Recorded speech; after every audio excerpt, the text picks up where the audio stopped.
My quick guess again will be more sort of a division and polarization, and less sort of orientation on people like Viktor Orban, who has clearly supported the Czech Prime Minister Andrej Babiš, and so sort of represents this illiberal camp in the Czech and Central European politics. So here, obviously, we will see much more of division, even if there are part of the inside. There are factions inside some of the parties, be that the Civic Democrats, ODS, but also the Christian Democrats, that were sort of hesitant about what to think about the Orban kind of activities and his politics and all that. But I think with the current leadership in both parties, we will see much more of a normative sort of a pro-democratic agenda, with a very, very strong orientation on the transatlantic sort of alliances, be that the European Union, but also NATO.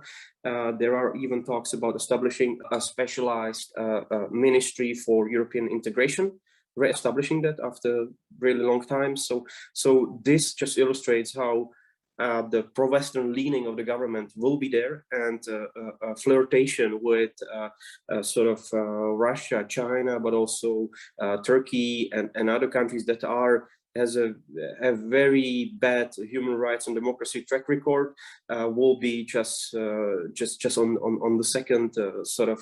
It will be completely elsewhere, and this will not be the agenda of the future government. I'm sure about this.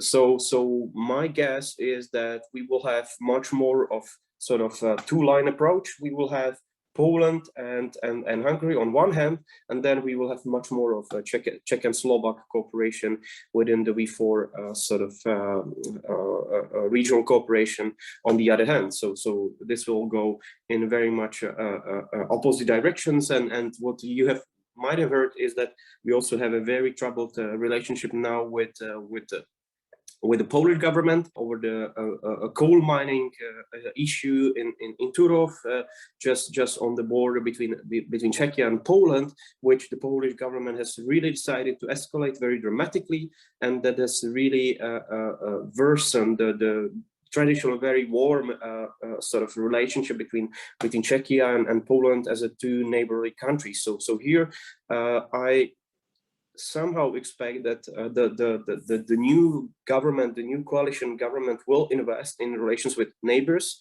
That will be both Germany and Austria, but also obviously the closest ally, Slovakia, and that they will try to minimize the conflicts with Poland and Hungary, even if the normative agenda will prevent any really strong, meaningful V4 cooperation on many issues, I would say.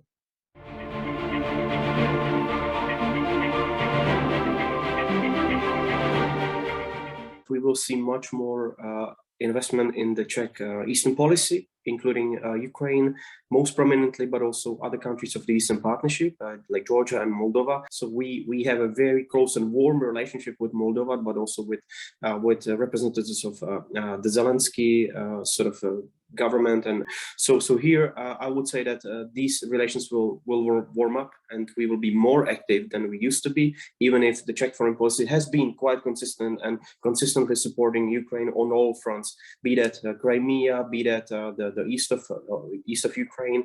Czechia was one of the countries actually supplying also weaponry and ammunition just after Lithuania. So here the relationship is very, very warm and very frank already, I would say, but there might be some more, I feel, including trade-wise and economic orientation. The Vice Prime Minister Pavel Havlicek is supposed to travel to Kiev just in a week or 2 week time. So, and here this might be yet another chapter of the economic sort of investment and more energy actually spent on the Czech-Ukraine relations, which we very much welcome.